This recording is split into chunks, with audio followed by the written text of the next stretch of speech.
And we are live. And that's a little more exciting for me than normally. I had some technical difficulties, switched out laptops a couple times, then YouTube told me it didn't want to go live. So we're live. That's great. The Jazz won. That's even better. So I don't know. I liked what I saw from the Jazz. It was overall good team basketball. Donovan Mitchell did his thing. Everyone else did their things. So I'll dig into the Jazz performance a little more, but right now I wanted to talk a little bit about Zion Williamson because, hi Corbin, he said hi in the chat, but I want to talk about Zion Williamson because I really liked what I saw out of him. I know he's on the Pelicans, he's on the other team. We don't care how they do, but he was really fun to watch tonight, and I can say that happily because the Jazz came out with the victory. So Zion Williamson, he had 32 points. He was awesome. He was dominant. He was pushing Rudy Gobert around, which obviously we don't like to see. Rudy is an awesome defender, but watching him, like he honestly, and I know the comparison has been made tons of times before, but he honestly reminded me of Charles Barkley. If you have ever watched like a full game of Charles Barkley back in his prime, or even just highlights of Charles Barkley, like Zion's size, his mobility, he's not like an incredible ball handler, but you let him like dribble the ball. He's scary. His jump shot, I'm sure, will get better over time, but I'm excited to see like Zion Williamson over the next couple of years. Hopefully he stays healthy because it's just fun basketball to watch. We haven't really seen anyone that dominant in the league since like, as far as the big man goes, since like Shaq, I think. If I'm wrong, like let me know in the comments if you can think of another more recent dominant big man. But let's get to the Jazz. I said at the beginning, like awesome performance. They shot over 50% from the field, almost 45% from the 3-point line as a team. Free throws struggled. They were at 65%, but they only took 17, so that happens. I'm not worried about that. They've had a couple bad free throw games. I think it's just they don't get to the line nearly as often as other teams. And so sometimes if you miss a couple, but you shoot less than 20, then your percentage goes down really fast. They beat the Pelicans in almost every category, but it comes down to those turnovers again. Jazz had 16 turnovers. Pelicans had 8. And obviously, this like turnovers is an issue when it comes later in the season and to playoffs. Turnovers definitely need to be fixed, or else you lose games. That's when you're playing good teams game after game after game in the playoffs. Too many turnovers is going to lose you every game. But this really speaks to how good the Jazz are everywhere else on the floor, on defense, at shooting, at everything else.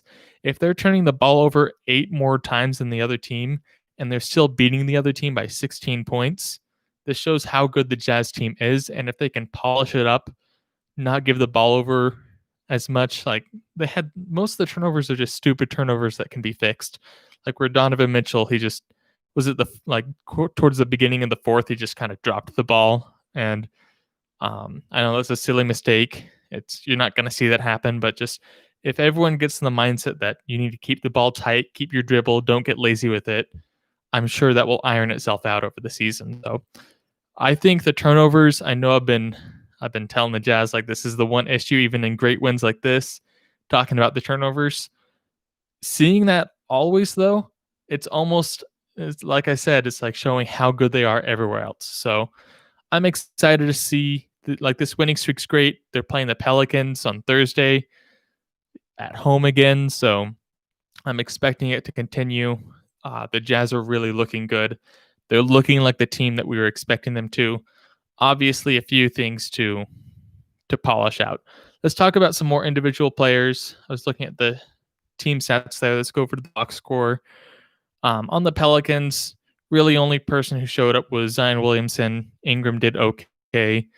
Their only player with like significant minutes that was plus, as far as plus minus, was Lonzo Ball, and he didn't really do anything. I guess he got 3 steals, other than that 7 points, 4 assists. So I don't know where that +6 came from. Looking at the Jazz, though, the starters were awesome, and we got some nice bench help. So let's start with Mitchell. Obviously, he's everyone's favorite. He had an awesome game, 28 points, 4 assists, 7 rebounds. He did have 5 turnovers though, and he is still a younger player. I'll give him that. He's like early in the season, not like lots of excuses. I'll give the team and him more excuses for the next like 5-10 games, and then I'm hoping to see them tighten it up and keep the ball more. But everything else from Mitchell except for those turnovers I loved. He shot awesome, 4 for 7 from 3, 9 for 15. In the live chat where I see a comment about Joe Ingles. This was like we've seen okay games from him this season, but it's been a while. He's been out some games, but he came back. It's not like he had an incredible monster game, but 5 for 6 from 3, which is exactly what we want from him. 2 assists, 3 rebounds, and then 15 points from those, all from threes.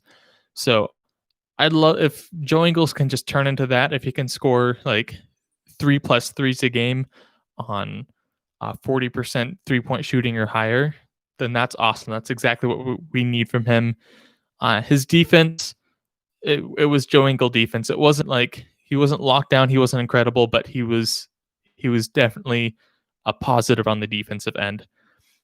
Jordan Clarkson still efficient off the bench. Niang had some good buckets, especially towards the end. It was kind of garbage time, which is sometimes when Niang gets his points, but he was looking good.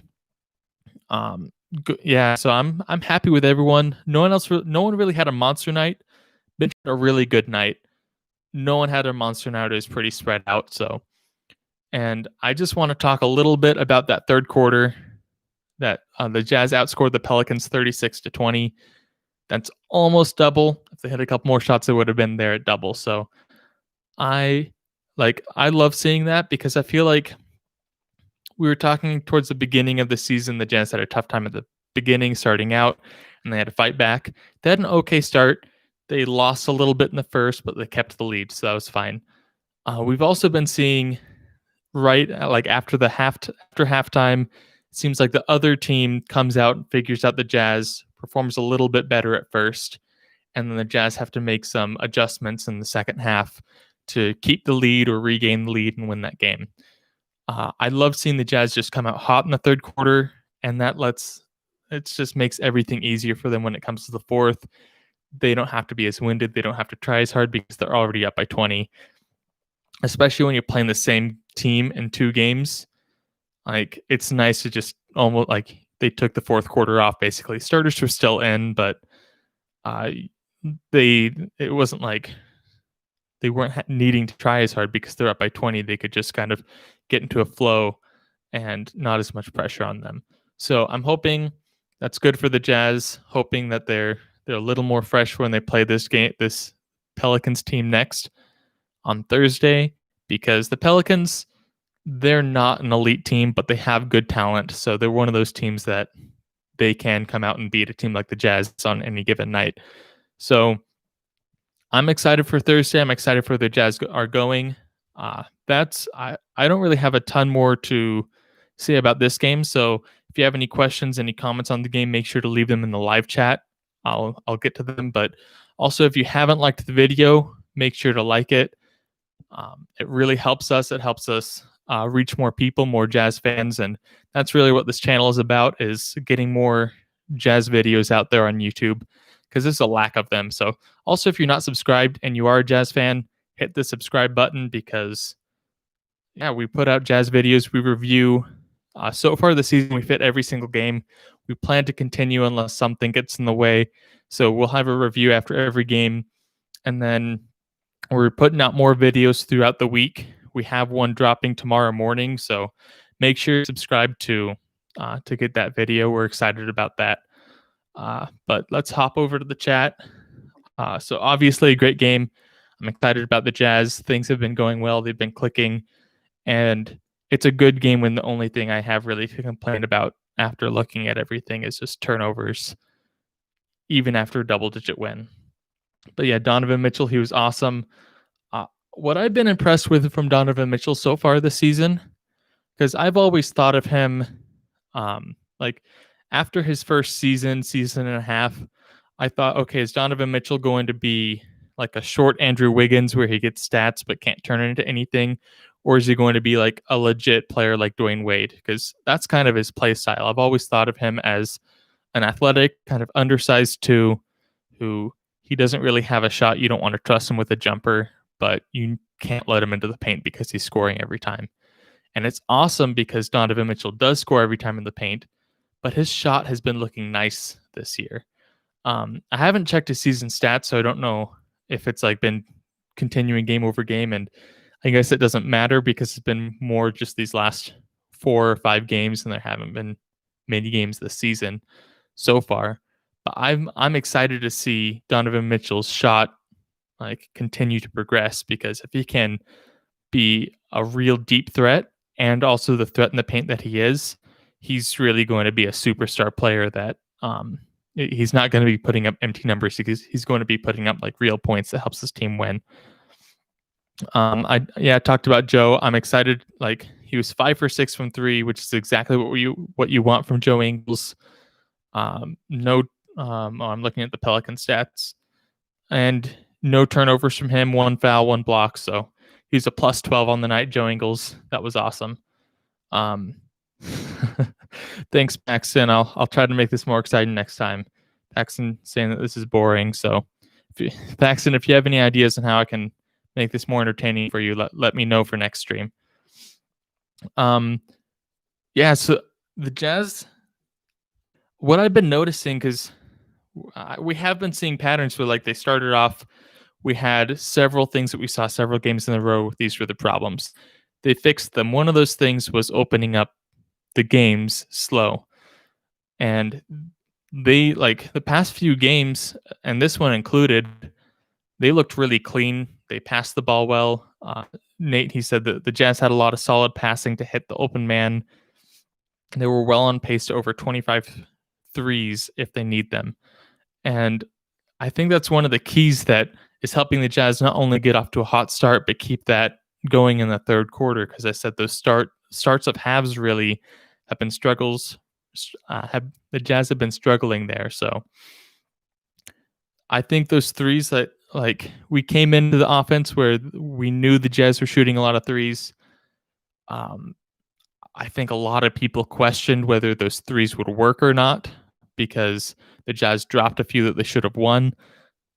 I think the threes are really helping the Jazz out now that they have the chance to shoot more.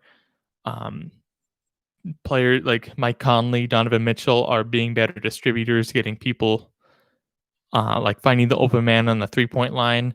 I think shooting more threes is helping Donovan Mitchell develop his shot. So I'm excited to see the Jazz focus more on the 3-point. Like, they're getting 20 plus threes pretty consistently now, and if they can keep that up, then it's like everyone's been talking about recently, like, threes greater than 2, it's 1.5. So they don't even need as many possessions, which is probably one of the reasons why the turnovers aren't hurting them as much as they would in past years. Because if they're hitting 20 plus threes a night, they don't need as many possessions to score the same number of points. So that's a good point to look at, that maybe the three-point shooting, once the Jazz get into their rhythm, is really going to be the difference maker in what makes this team elite. Because we know they have that talent to be really good. We know they're still progressing, they're still learning. But, like, just what's been missing is offensive consistency, I feel. And when they were hot on offense a lot of times last season, it felt like defense was lacking. But so far this season, and it has been against bad teams, so, like, take this with a grain of salt, this optimism. But their offense and defense has been looking good at the same time when they were looking good. Obviously, there's been some cold stretches, but overall, I'm optimistic.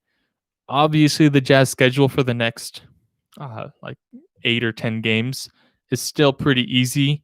So I expect this winning streak to go on for a good long while. They might drop one that they shouldn't. They probably will. That's just what happens. You can't win them all, even the easy ones. But I'm really liking what I'm seeing out of this Jazz team. Hopefully they keep their grit going so that when it comes down to tougher games, starting in early February, they're getting a lot of tough games. Hopefully, they can keep up this level of play even when they're facing multiple superstars on our team, like the Lakers, or the Clippers, or the Celtics. But overall, I'm excited. This has been great.